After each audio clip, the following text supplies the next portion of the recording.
قرآن کے اندر بے شمار عطا فرمائے۔ بے شمار آیات ایسی ہیں کہ جن کو پڑھ کر اللہ رب العزت کی معرفت میسر آتی ہے، اللہ رب العزت کے خالق، اللہ کے مالک، اللہ کے رازق ہونے کا تصور ملتا ہے،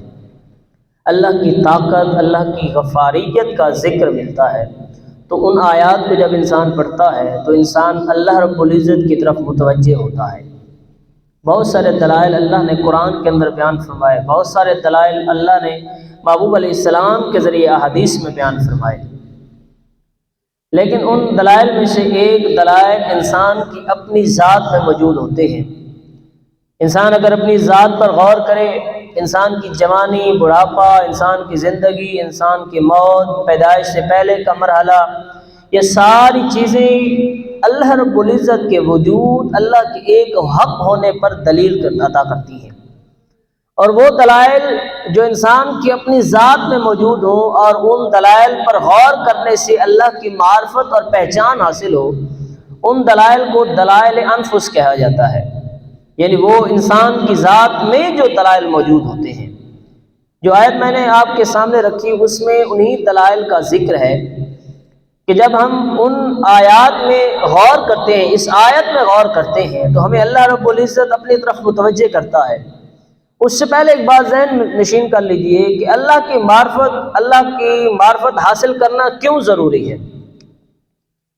اس کی وجہ کیا ہے کہ ہم ہر مسلمان پر یہ لازم ہے کہ وہ اللہ کی معرفت حاصل کرے۔ تو ذہن میں رکھیے کہ جب انسان مسلمان ہوتا ہے یا انسان ہے، اس پر جو سب سے پہلا فریضہ عائد ہوتا ہے، جو سب سے اہم فریضہ ہے، وہ اللہ رب العزت کی معرفت ہے۔ اور اگر یوں کہا جائے کہ انسان کی تخلیق کا مقصد یہی ہے کہ وہ اللہ رب العزت کی معرفت حاصل کرے، تو یہ من عن قرآن کی آیت کا ترجمہ ہے۔ اللہ رب العزت قرآن کے اندر ارشاد فرماتا ہے وَمَا خَلَقْتُ الْجِنَّ وَالْإِنسَ إِلَّا لِيَعْبُدُونَ، اور میں نے جن اور انسان کو اسی لیے بنایا إِلَّا لِيَعْبُدُونَ کہ یہ میری عبادت کریں۔ حضرت مجاہد طابی رحمۃ اللہ علیہ فرماتے ہیں یہاں پر عبادت سے مراد اللہ کی معرفت ہے،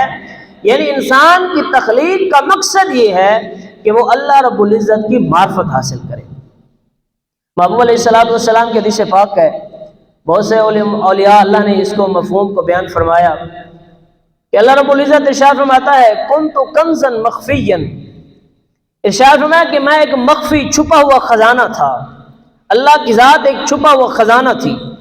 تو ارشاد فرمایا فاحببت ان اعرف، ارشاد فرمایا کہ میرے دل کے اندر یہ خیال آیا، میں نے یہ پسند کیا کہ لوگ میری معرفت حاصل کریں۔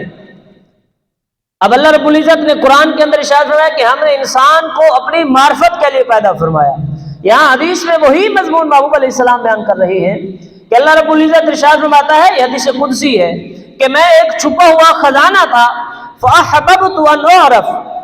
ارشاد فرمایا کہ میرے دل کے اندر یہ مجھے پسند آیا کہ میری پہچان ہو، لوگ مجھے پہچانے، فخلقت الخلق لأعرف، ارشاد فرمایا کہ پھر میں نے اس پوری کائنات کو تخلیق کیا تاکہ اس میں غور کر کے لوگ میری معرفت حاصل کر سکیں۔ تو اس پوری کائنات کو تخلیق کرنے کا مقصد جن ہو، انسان ہو، حیوانات ہو، اس کائنات کے اندر پانی ہو، سمندر ہو، ذرہ ذرہ وہ اللہ رب العزت کی وحدانیت، اللہ کے ایک ہونے پر دلیل ہے بذات، لیکن بشرط کہ انسان ان پر غور کرے، ان میں تدبر کرے، تفکر کرے۔ اللہ نے قرآن کے اندر کئی جگہ پر انسان کو اس پر غور و فکر کرنے کا ارشاد فرمایا کہ تم سوچتے کیوں نہیں ہو، تم اس پر غور و فکر کیوں نہیں کرتے، تم سوچو تو صحیح کہ اللہ رب العزت کی ذات کتنی عظیم ذات ہے، اللہ رب العزت کی ذات کتنی عظیم ذات ہے جس نے انسان کو پیدا فرمایا، جس نے انسان کو یہ جسم عطا فرمایا۔ انسان اپنی آنکھوں کی بناوٹ کو دیکھ لے، انسان اپنے کانوں کی کاریگری کو دیکھ لے، انسان اپنے ہاتھوں کو دیکھ لے، پورے جسم کے سسٹم کو دیکھ لے، ہر چیز یہ چیخ کر بتلا رہی ہے کائنات کے اندر کوئی انسان ایسا جیتا جاگتا انسان بنا ہی نہیں سکتا، اگر کوئی ذات بنا سکتی ہے تو وہ احسن الخالقین اللہ کی ذات ہے۔ فتبارک اللہ احسن الخالقین، ارشاد فرمایا کہ وہ اللہ رب العزت بڑی برکت والا ہے جو خوبصورت انسان کو بناتا ہے۔